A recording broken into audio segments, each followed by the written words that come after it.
My name is Harold Peterson and I am 76 years old. I am a retired businessman, a widower of 12 years and a father of 2. My wife, Eleanor, passed away from cancer when our children were grown and out of the house. She was the love of my life, the mother of my children, and the only person who ever truly understood me. I spent my entire adult life building something from nothing. I started with a small hardware store and grew it into a chain of successful home improvement centers. I built a reputation. I built a career. I built a life. I thought I had raised my children right. I thought they loved me. I thought they would always be there for me, the way I had always been there for them. But life has a way of showing you the truth when you least expect it. And sometimes, the truth is more painful than you could ever imagine. My children are all grown now. My son Derek is 52 years old. He's a successful real estate developer. He makes a lot of money. He drives a Porsche. He lives in a mansion. He has a wife and 3 children. He's always been the golden child, the one who could do no wrong, the one who made me proud, the one who I thought would take care of me when I got old. My daughter Rebecca is 48. She's a nurse. She's kind. She's generous. She's the one who reminds me most of her mother. She's the one who calls me every week. She's the one who visits me every month. She's the one who actually cares about me. She's the one who never forgot where she came from. I love both my children. I have always loved both my children. I have always been proud of them. I have always supported them. I have always been there for them. But somewhere along the way, something changed. Derek started to see me differently. He started to see me as old. He started to see me as a burden. He started to see me as someone to be managed rather than loved. He started to see me as an obstacle to his inheritance. It started small. He stopped calling as often. He stopped visiting as often. He stopped including me in his plans. He would have family gatherings and forget to invite me. He would go on vacations and not tell me. He would make decisions about my life without consulting me. He treated me like I was invisible. He treated me like I didn't matter. I would see photos of his family events on social media and I wouldn't even know they were happening. I would hear from friends that they had been at a birthday party or a holiday gathering at his house, and I hadn't been invited. I tried to ignore it. I tried to be understanding. I knew he had his own life. I knew he was busy. I knew he had his own family to take care of, but it hurt. Every snub, every slight, every forgotten invitation. It hurt more than he could ever know. I would lie awake at night, wondering what I had done wrong. I would replay conversations in my head, looking for clues. I would question everything, wondering if I had said something, done something, been something that had driven him away. And then came the day that changed everything. It was a Tuesday afternoon in September. I was sitting in my living room reading a book.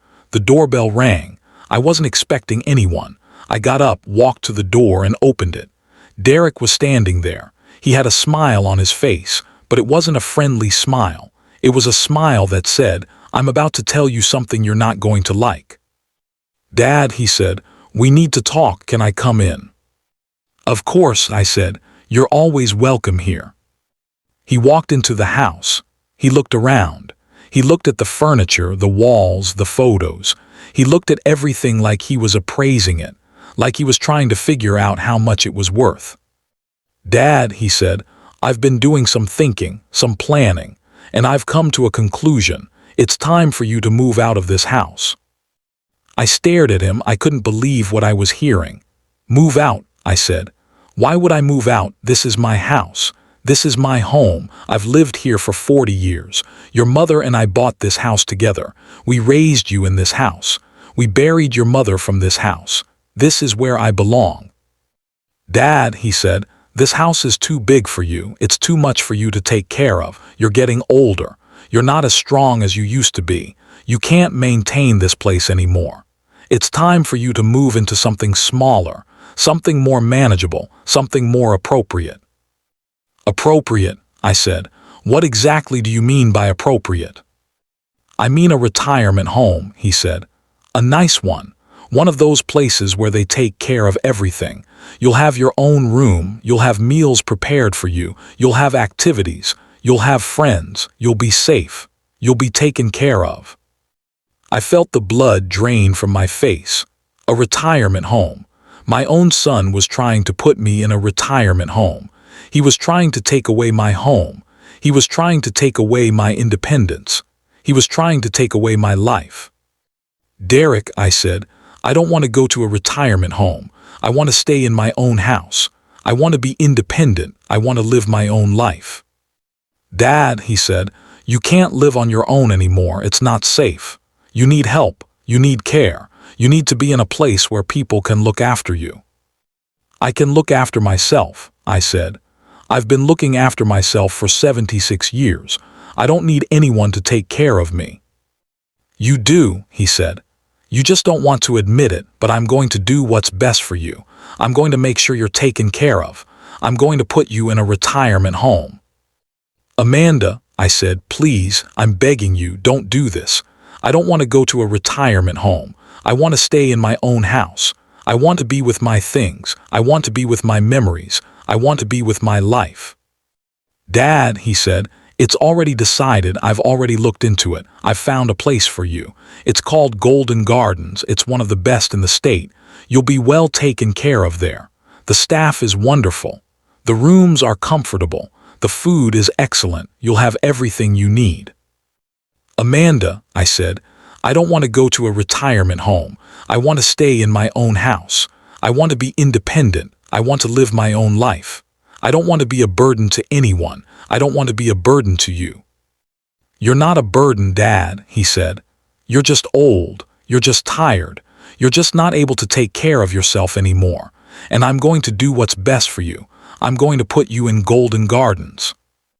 I felt the tears start to fall. I felt the sobs start to rise. My own son, my own flesh and blood. He had made this decision without me. He had made this decision for me. He had taken away my choice. He had taken away my voice. He had taken away everything. Rebecca, I said, does Rebecca know about this? She's on her way, he said. She agreed to help. She agreed to pack up your things. She's coming with a van. I felt a wave of betrayal wash over me. My daughter, my own daughter, she had agreed to this. She had conspired with my son. She had turned against me. Derek, I said, you can't do this. This is my house. I own it. It's mine. Dad, he said, you don't own this house. It's in my name. I had you sign it over to me last year. You don't remember. You were having a bad day. You were confused. You didn't know what you were signing, but you signed it. And I took ownership. This house is mine. I felt the world spin around me. I felt dizzy. I felt like I was going to be sick. I had signed over my house. I didn't remember anything. I had been having some memory issues. I had been getting confused. I had been having bad days, but I didn't remember signing over my house. Derek, I said, why would you do this? Why would you take my house? Because I wanted it, he said. Because I deserved it. Because you're old and you don't need it anymore. Because I've been taking care of you for years. Because I've been supporting you. Because you owe me. I don't owe you anything, I said. I raised you. I provided for you. I gave you everything. And this is how you repay me, by stealing my house. I didn't steal anything, he said. You gave it to me. You signed the papers. It's legal. It's done. There's nothing you can do about it. I was forced out of my house. I was put in a van. I was driven to Golden Gardens. It was a nice place. The staff were friendly. The rooms were clean. The food was decent. But it wasn't my home. It wasn't my life. It wasn't where I belonged. Rebecca came to visit me. She brought flowers. She brought a card. She brought apologies. She brought tears. Dad, she said, I'm so sorry. I didn't want to do this. But Derek said it was for the best. He said you needed care. He said you weren't safe on your own. He said you would be happier here. He said you would be safe. Rebecca, I said, you should have asked me. You should have talked to me. You should have given me a choice. I'm your father. I'm not a child. I'm not a problem to be solved. I'm a person with feelings. I'm a person with a life. I'm a person who deserves to have a say in his own future. I know, she said. I know, and I'm sorry, I was wrong. I should have stood up to him. I should have fought for you. I should have listened to you. But I was scared. I was weak. I was stupid. Then learn, I said. Learn to fight for what's right. Learn to fight for the people you love. Don't let anyone, not even your brother, push you around. Stand up for yourself. Stand up for what you believe in. Stand up for me. Months passed. I lived in Golden Gardens. I made friends. I participated in activities. I tried to make the best of my situation. But I never forgot. I never forgot what Derek had done. I never forgot how he had betrayed me. I never forgot how he had taken away my life. And then one day I got a visitor. It was my attorney. Her name was Patricia Morrison, and she had been handling my legal affairs for years. She was sharp, tough, and fiercely loyal to her clients. She had helped me through Alina's death, through the probate process, through everything. She was the only person I trusted completely. I had known her for over 20 years. She had never steered me wrong. "Harold," she said, "I heard what happened. I'm so sorry. I can't believe Derek would do something like this." "Neither can I said, "but he did. And now I need your help. I need to know what my rights are. I need to know if I can get my house back." "Harold," she said, "you signed over the house. It's legally Derek's. There's nothing we can do to get it back. But there's something else. Something I've been keeping for you. Something your wife left for you. Something she asked me to hold on to until the time was right." "What is it?" I asked. She reached into her briefcase and pulled out a sealed envelope. It was plain, white, and unmarked. She held it out to me. "This was Alina's last request," she said. "She gave it to me before she died. She said to give it to you when you needed it most. She said you would know when the time was right." I took the envelope. My hands were trembling. I held it for a moment, feeling its weight. It was light, but it felt heavy. It felt like it carried the weight of my wife's love, her wisdom, her protection. "What's inside?" I asked. "I don't know," Patricia said. "She never told me. She just said to give it to you when you needed it most. And I think now is the time." I looked at the envelope. I saw my wife's handwriting on the front. It said, "For Harold, open when you need me most." I felt the tears prick at my eyes. My wife, my Alina. Even after death, she was still looking after me. She was still protecting me. She was still loving me. I opened the envelope. Inside was a single piece of paper. It was a letter from Alina.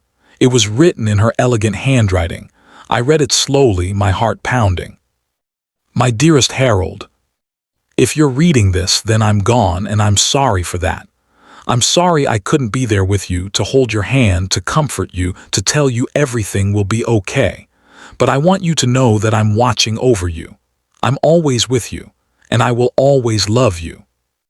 I know you're going through a difficult time. I know our children have changed. I know they've become greedy. I know they've become selfish. I know they've forgotten the values we taught them. I know they've forgotten what really matters. And I know they've hurt you. I know they've broken your heart. But Harold, I want you to know something. I want you to know that I've been planning for this. I've been setting things aside. I've been making sure you're taken care of. I've been making sure no one can take everything from you. You see, when we were married, I had my own money. I had my own savings. I had my own investments. And I never told you. I never told anyone. I kept it a secret. I kept it safe. And I left it all to you. In the safety deposit box at the bank there is a will. It's my will. And it's different from yours. It's separate. It's hidden. And it leaves everything to you. Everything. The money, the investments, the property, everything. Derek thinks he's taken everything. He thinks he's won. He thinks he's gotten away with it. But he hasn't. He's taken the house. He's taken your money, but he hasn't taken mine. He hasn't taken what's rightfully yours. I love you, Harold. I have always loved you. I will always love you, and I will always protect you, no matter what. Your loving wife, Alina. I read the letter 3 times. I felt tears streaming down my face. My wife, my Alina. Even after death, she was still protecting me. She was still fighting for me. She was still taking care of me. She had been planning for this. She had been setting things aside. She had been making sure I was taken care of. She had been making sure no one could take everything from me. "Patricia," I said, "I need to go to the bank. I need to get into the safety deposit box. I need to get Alina's will." "Of course, Harold," she said. "I'll take you right now." We drove to the bank. I opened the safety deposit box. Inside there was a single envelope. I opened it. Inside was Alina's will. It was dated 5 years before she died. It was signed by her. It was witnessed by 2 attorneys. It was notarized. It was legal. It was ironclad. It left everything to me. I felt a surge of hope. I felt a surge of strength. I felt a surge of love. My wife had been planning this for years. She had been protecting me. She had been taking care of me. She had been making sure I was safe. "Patricia," I said, "what do I do now? What happens next?" "Harold," she said, "we go to court. We contest Derek's claims. We show the court Alina's will. We show the court that the house, the money, everything is yours. We make sure Derek gets nothing." We went to court. We filed a petition to contest Derek's claims. We presented the evidence. We presented Alina's will. We showed the court that Derek had acted fraudulently. We showed that he had manipulated me. We showed that he had stolen from me. We showed that he had taken advantage of me. Derek was furious. He was outraged. He was devastated. He couldn't believe what was happening. He couldn't believe that I had evidence. He couldn't believe that I was fighting back. He couldn't believe that I had won. "How could you do this to me?" he screamed. "I'm your son. I'm your flesh and blood. You're supposed to love me. You're supposed to support me. You're supposed to take care of me." "I did love you," I said. "I do love you. I will always love you. But you showed me who you really are. You showed me what you really think of me. You showed me that I'm just a burden to you. You showed me that I don't matter to you. And I'm done. I'm done being treated like a burden. I'm done being treated like I don't matter. I'm done being treated like nothing." "Dad," he said, "I'm sorry. I'm so sorry. I didn't mean any of it. I was just stressed. I was just worried. I was just scared. I didn't know what I was doing. Please forgive me. Please give me another chance." "I can't," I said. "I can't give you another chance. You had your chance. You had so many chances, and you threw them all away. You threw away your chance. You threw away your relationship with me. You threw away your inheritance. You threw away everything. Now you have to live with the consequences. Now you have to live with what you've done." The judge ruled in my favor. He ruled that Derek had acted fraudulently. He ruled that Derek had manipulated me. He ruled that Derek had stolen from me. He ruled that Alina's will was valid. He ruled that everything belonged to me. He ruled that Derek had to pay me back. He ruled that Derek had to pay for the legal fees. I had won. I had gotten everything back, but the victory felt hollow. I had beaten Derek in court, but I had lost him as a son. He had betrayed me. He had stolen from me. He had tried to destroy me, and no amount of legal victory could ever undo that. It has been 2 years since that day.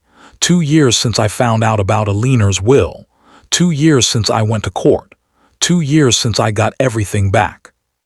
Things are different now. Derek has changed. He's not the same greedy, selfish man he used to be. He's more humble. He's more grateful. He's more loving. He's more like the son I used to know. He's been paying me back slowly. He's been working hard. He's been trying to rebuild his life, and he's been trying to rebuild our relationship. It's not easy. There are still moments of tension. There are still moments of hurt. There are still moments of anger, but we're trying. We're both trying, and that's what matters. Rebecca has been my rock through all of this. She's been there for me every step of the way.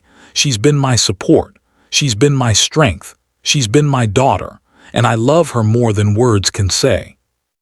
I am Harold Peterson. I am 78 years old. I am a retired businessman, a widower, and a father.